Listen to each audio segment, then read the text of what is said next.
नमस्कार मित्रांनो, मी गोविंद आणि स्वागत आहे तुमचं GS ट्रॅव्हल ब्लॉग्समध्ये। आज आपण आलो आहोत एका अतिशय अप्रतिम आणि निसर्गरम्य ठिकाणी, ज्याचंच की नाव आहे सहस्त्रकुंड धबधबा।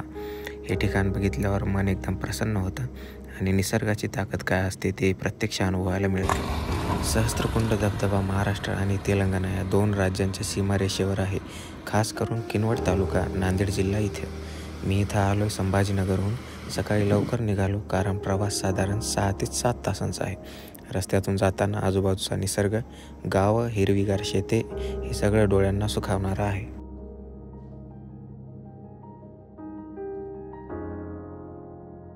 पैनगंगा नदीवर असणारा हा प्राचीन पूल विदर्भ आणि मराठवाडा या दोन भागांना जोडतो। ज्यावेळी पावसाचं प्रमाण खूप वाढतं त्यावेळी हा पूल पूर्णपणे पाण्याखाली जातो।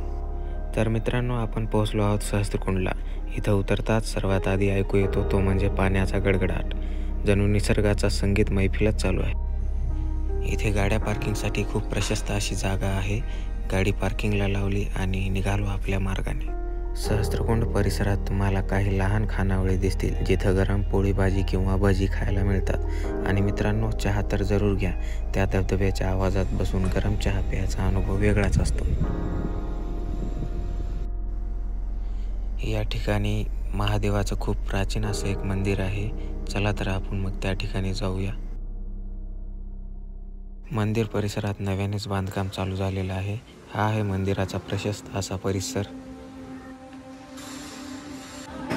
मंदिराचा गाभा सोडता आजूबाजूचा पूर्ण परिसराचं बांधकाम चालू आहे। या ठिकाणी आपण बघू शकता।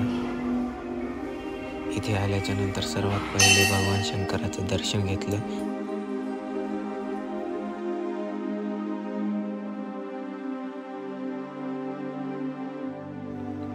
मंदिर परिसरात हनुमंतरायाची मूर्ती सोबतच नंदी महाराजांची मूर्ती पण आहे।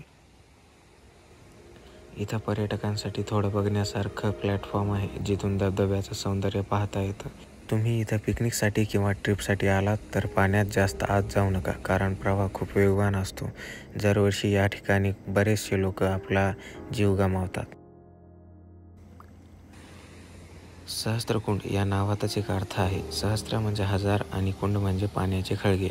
इथं हजारो लहान मोठ्या खडकांमधून पाणी वाहतं, म्हणूनच याचं नाव पडलं सहस्त्रकुंड। पावसाळ्यात इथली दृश्य तर अजूनच भव्य दिसतात। पांढऱ्या धुरकट पाण्याच्या लाटा आणि आजूबाजूला दाट हिरवळ।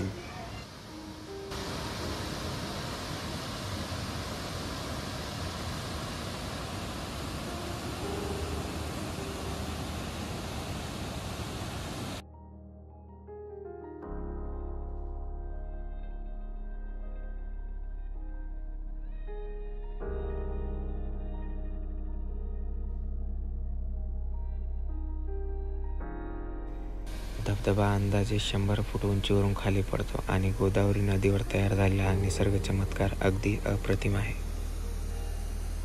पर्यटकांच्या सोयीसाठी या ठिकाणी वॉच टॉवर पण बनवण्यात आलेला आहे, ज्या ठिकाणी उभं राहून आपल्याला खूप सुंदर असा व्ह्यू बघायला मिळतो।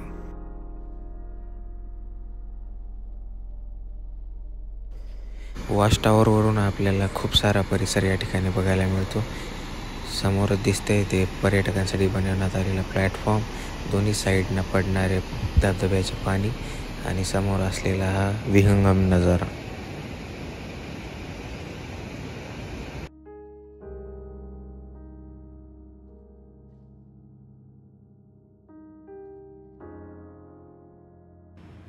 आपल्यासाठी जरी हे एक पर्यटन स्थळ असलं तरीही खूप लोकांसाठी हे एक उपजीविकेचं साधन आहे, कारण या ठिकाणी मासेमारी हा व्यवसाय केला जातो। एवढ्या खोल पाण्यात मासेमार उतरून आपल्या उपजीविकेसाठी मासे पकडतात आणि त्यांचा उदरनिर्वाह भागतो।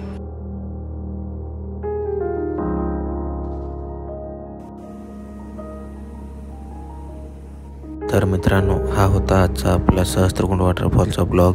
जर व्हिडिओ आवडला असेल तर एक लाईक करा, आपल्या मित्रमैत्रिणींसोबत व्हिडिओ शेअर करा व आपल्या चॅनलला सबस्क्राईब करायला विसरू नका। धन्यवाद।